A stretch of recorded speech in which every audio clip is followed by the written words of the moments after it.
আকাশে শুভ্র মেঘের ভেলা, বাতাসে দুলছে কাশফুল, আর এসবই জানান দিচ্ছে দরজায় কড়া নাড়ছে দুর্গাপূজা। সনাতন ধর্মাবলম্বীদের সবচেয়ে বড় এই উৎসবকে ঘিরে সর্বত্র বিরাজ করছে সাজ সাজ রব। শেষ সময়ে দেবী দুর্গার রূপ ফুটিয়ে তুলতে ব্যস্ত প্রতিমা শিল্পীরাও।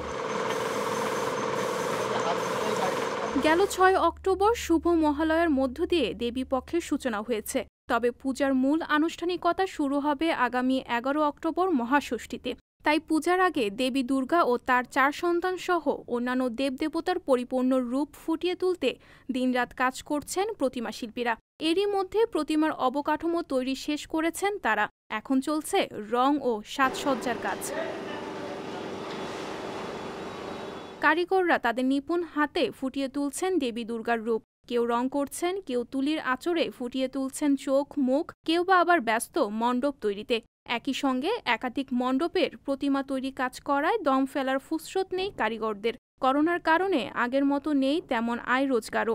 তারপরও দেবীর প্রতিমা তৈরি করতে পেরে তৃপ্ত তারা। মহালয়া হয়ে গেছে মানে দেবী এসে গেছেন। এখন আমাদের দেবীকে বরণ করে নেওয়ার পালা। এই মুহূর্তে আমরা রঙের কাজ চলতেছে, খুবই ব্যস্ত আছি এবং দ্রুত গতিতে এই কাজ এগিয়ে চলছে। দেবীর চক্ষু ফুটাবো এবং শাড়ি পরাবো, অলংকার পরাবো, চুল এসব দিয়ে তারপরে দেবীর ফাইনাল টাচাকে সর্বশেষ ফিনিশিং দিয়ে আমরা আশা করি এই সময়ের মধ্যে এটা দিতে পারব।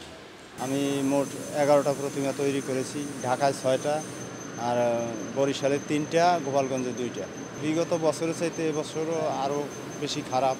সবাই বলতেছে আমাদের কোনো ইনকাম নাই, পূজা করব কি করব না কোনো ডিসিশন নাই। রতন, আমাদের মন্দিরটা পূজাটা যাতে হয় তুমি একটু আমাদের হেল্প করো, আগামীতে তোমার এই লোকসানের এটা আমরা দেখব। কিন্তু আমরা তো আসলে বাঁচতে পারি না, কাজ করি, তাই আমাদের মন্দিরগুলো ঠিক রাখার জন্য এইগুলো কাজগুলো করতে হয়, ধরে রাখতে হয়। মায়ের প্রতিমা বা দেবদেবীর প্রতিমা এটি তৈরি করার মধ্যে একটা আনন্দ আছে, যদিও মানে আর্থিক অবস্থা খুব একটা নাই, তবু একটু আনন্দ আছে। এই জন্যই যেমন আমরা আসলে এটার মধ্যে আছি। বাংলাদেশ পূজা উদযাপন পরিষদের তথ্য অনুযায়ী এবার রাজধানীতে ২৩২টি মণ্ডপে দুর্গাপূজার আয়োজন করা হয়েছে। সারা দেশে এর সংখ্যা প্রায় ৩২,০০০। করোনাকালে দ্বিতীয়বারের মতো অনুষ্ঠিত হওয়া সার্বজনীন এই উৎসব পালনে প্রস্তুত সংশ্লিষ্টরা। পাশাপাশি সহযোগিতা ও সৌহার্দ্যের মাধ্যমে শারদীয় এই উৎসব পালনের জন্য সকলের প্রতি আহ্বান জানিয়েছেন তারা।